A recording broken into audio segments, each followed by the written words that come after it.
హనీషాని. ఇప్పుడు నేను ఒక వీడియో చూపిస్తున్నాను, దానికి ఉన్న స్టోరీ నేను చెప్తాను. మేము క్లాసికల్ డాన్స్ నేర్చుకుంటున్నాము. ఫ్యూ మంత్స్ బ్యాక్ మాకు ప్రోగ్రామ్ ఉన్నింది. మా అమ్మ వెళ్ళి నన్ను మా అక్కని స్కూల్ పంపించేసి లంచ్ ప్రిపేర్ చేసి హాట్ బాక్స్లో పెట్టి వెళ్ళింది జ్యువెలరీ కొనుక్కోవడానికి. వెళ్ళి కొనుక్కొని వచ్చేప్పుడు మా అమ్మ కాలు మడిగిపోయి కింద పడింది అనమాట. మళ్ళీ ఇంటికి వచ్చేసింది అలా. మేము వచ్చినాము. కూర్చున్న వెంటనే మా అమ్మ రైట్ లెగ్ స్వెల్లింగ్ వచ్చేసింది. మా అమ్మకి వచ్చేసి బాధతో నొప్పి తట్టుకోలేక ఏడుస్తూ ఉన్నింది. హాట్ బాక్స్లో ఉన్న లంచ్ మేము తినేసాము. ఇప్పుడు సామాన్లు కడగాలి. మా అమ్మ లేసే సిచ్యువేషన్లో కూడా లేదు.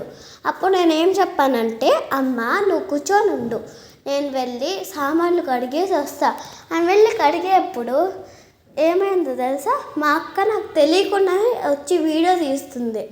మళ్ళీ నేను ఎంత నీట్గా కడిగాను చూసారా. మీరు కూడా ఇలా మీ అమ్మకి మీ పేరెంట్స్కి హెల్ప్ చేయండి. ఆ చిన్న వాటికి మన పేరెంట్స్ మంచిగా అప్రిషియేట్ చేసి నన్ను గ్రేట్ అని, మా గ్రాండ్ పేరెంట్స్ కూడా అలానే అన్నారు. ఇలా అని చేయించండి. నా జుట్టు కూడా చూసారా ఇప్పుడు ఎంత చిన్నగా ఉన్నాయో. ఇప్పుడు నా జుట్టు పెద్దగానే ఉన్నాయి. మీరు కూడా ఇలా హెల్ప్ చేస్తే మీ పేరెంట్స్ మిమ్మల్ని చిన్న యూస్ఫుల్ థింగ్కే ఇలా మంచిగా పొగడతాడు.